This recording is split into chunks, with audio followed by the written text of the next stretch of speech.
Hello and welcome to the Talk Villa podcast. I'm your host, Samit Paul, and in this episode we're looking back at an exceptional Aston Villa win at Newcastle United on Sunday. Goals from Emiliano, Buendia and Ollie Watkins sealed all 3 points for us at St James's Park, with our number 10 scoring yet another stunner from long distance, while Watkins headed home in the latter stages to wrap up the victory. Incredible win, less than 72 hours on from our brilliant win at Fenerbahce. Villa faced another difficult assignment on the road as we travelled up to Tyneside, but such is the resilience, such is the determination and such is the focus of this group. Despite the disappointment of our defeat at home to Everton last weekend, and despite the injury setbacks that we've suffered in the last week or two, we produced one of our best performances of the season when you take into consideration the opposition, our wretched record at St James's Park over the last decade, and including the setbacks that we've had this week in terms of the results at Everton and the injuries. However, 2 great goals, 3 deserved points and a rare win in the North East after a top performance both individually and collectively, and it strengthens our position in the Premier League table. As with every game, I'll be discussing my 5 key talking points as we have a deeper dive into the win over Newcastle. But first, let's have a listen to the boss, Unai Emery, and his thoughts on the game as he spoke to Villa TV. Fantastic, extraordinary. How we compete after we lost against Everton. We needed to react like we did on Thursday in Fenerbahce and today, and against Newcastle. Here, long time not winning, and of course our supporters so grateful how they help us, how they are as well motivating us, and they are showing their wishes to be with us here, and how we respond on the field in our game plan, and of course individual as well. The players are protagonists to play with their skills, with their attitude, their commitment, to their discipline defensively, discipline offensively, respecting them, but playing with our personality, and the players did a fantastic job. We have some players injured, and playing a lot of matches, and playing physical matches like today, like on Thursday. They can have injured some players like today, Tielemans, hopefully not a lot, but we must continuing with the player we have, and the opportunity is coming for someone was waiting his moment, and hopefully we can again recover and create a structure with the players as better as possible, and compete like we are doing. But of course, hopefully it's not allowed for Yuri, and hopefully we can come back quick, McGinn and Ross Barkley and other players. That was Unai Emery speaking to Villa TV after our 2-0 win over Newcastle in the Premier League. So on to my 5 key talking points then, and let's start with Emery and his incredible ability to devise a winning game plan so consistently.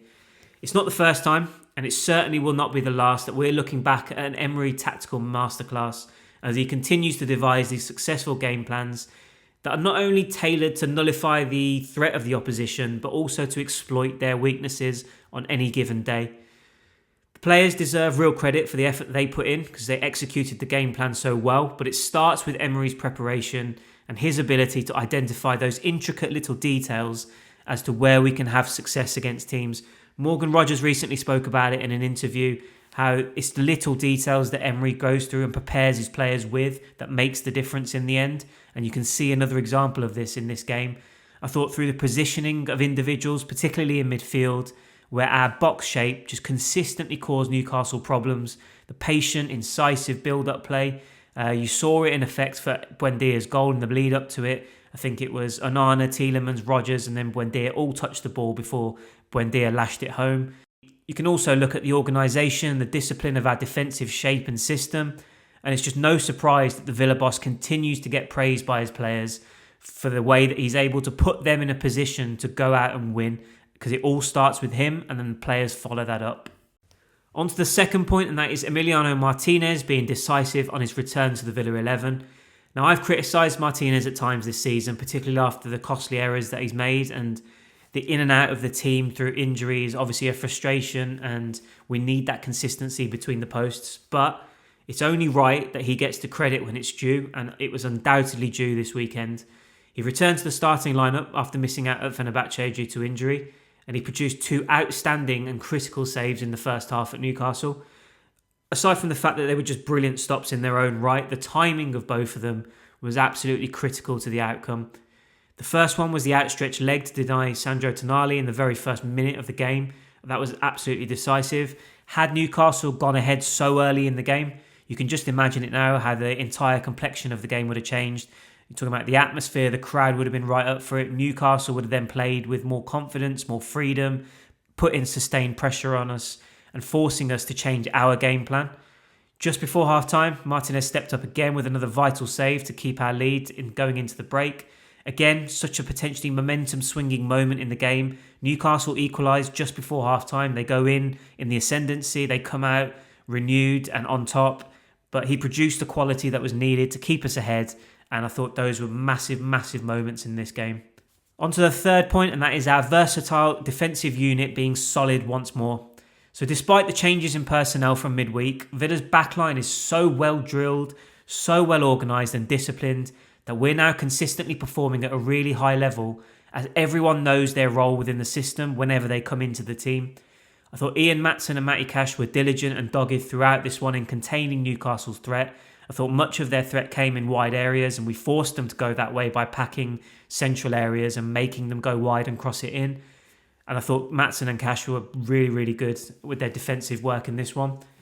Pau Torres and Ezri Konsa's understanding and awareness continues to give us that strong foundation we need to go on and win games. And I think Emery tweaked it perfectly in the second half. Newcastle made changes. Walter Made came on, Alanga came on, and Howe was looking at different dynamics in the final third to sort of unlock our defence. But Emery countered that with the introduction of Luca Dean and Tyrone Mings, and I thought that ended up actually strengthening our grip on the game in the latter stages to help us go on and win it. So again, hats off to Emery for his tactical awareness and qualities, but also from the defenders coming in the team, out the team, and just being aware of what their role is and what they're being asked to do. On to the fourth point, and that is Amadou Onana's presence being critical. Now, after a performance and result like this, it's always difficult to pick out specific individuals for praise because every single player who contributed to this outcome in some form deserves praise. Whether it was Martinez with his saves, as mentioned, whether it was Buendia and Watkins with their goals, and even the likes of Leon Bailey and Lamar Bogard, both came on in the second half and played their part. Every Villa player deserves credit in this game. That said, I do think Amadou Onana emphasised in this game why he's so fundamentally important for us and that it's so crucial now that he stays fit and he's a pillar of this team for the remainder of the campaign. He covers an incredible amount of ground. He's so imposing with his physical presence from a defensive perspective by shielding and protecting the back line. But then he's also really composed in possession when he plays our way up. He plays us up the pitch, whether that's with the ball at his feet, when he's driving at midfielders, or he's able to play that intricate pass into the feet of a Buendia or a Rodgers to keep our move going and keep us going on the front foot. I think he's excellent. And I think he really strengthens the spine of this team whenever he's involved. Particularly now with Boubacar Kamara ruled out for the rest of the season and John McGinn sidelined by injury as well.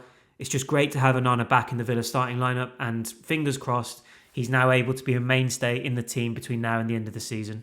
The fifth and final point is Buendia and Watkins encapsulating Villa's resilience. Now, Buendia's resilience continues to be rewarded this season. He's got 7 goals for the year now with another sensational effort from distance in this one. I think within this game, perhaps beyond that as well, with the struggles that he's had for consistency in goals this season, you also saw the persistence and determination from Watkins rewarded in the latter stages of the win. I thought he had a really, really difficult afternoon. Nothing was really coming off for him. His first touch was wayward. He couldn't really win 50-50 battles in the air when we played long. His movement is excellent as always, and his commitment and his tireless effort is always worthy of praise, but he's just missing that clinical, that ruthlessness, that touch in the final third that will set him to, really be sort of the linchpin and the leading figure for us up front. But fortunately, I think, we saw that persistence, as I say, paid off with his goal at the end. Great run, great finish. And like I say, it's important that he keeps going and gets his goals, and that's ultimately a hallmark of this Villa team in general. The journey for Buendia has been horrendous in terms of the darker days of his rehabilitation following his knee injury. You then had the uncertainty and the question marks over whether or not his future was with us, really, when he had the Leverkusen loan spell, the lack of playing time, the new faces coming in to push him down the pecking order. There were real doubts as to whether or not he really had a future with us, but if his goals weren't enough to put a smile on his face and get that renewed belief and confidence that he belongs and that he's a massive part of what we're building now, the post-match comment from Emery certainly will. Emery said, Emiliano Buendia's commitment is massive. He is playing hungry to get his best, to compete with the wish of me being proud of him, and I am. For a player, that must mean the world to them, especially from someone like a coach like Emery. And I think that mentality and approach that Buendia has, that hunger and that, commitment, is reflected in the group as a whole. And hopefully that carries us to success when this season is said and done. So what were your talking points from our win over Newcastle? Who was your man of the match? And what did you like about the performance? What did you not like about the performance? Let me know your thoughts. If you're listening on YouTube, leave your comments below. For those listening to the pod via Apple Podcast or Spotify or other means, head over to talkvilla.substack.com and get involved in the conversation over there. So that's a wrap on this episode of the Talk Villa podcast. As always, a big thank you for taking the time to have a listen.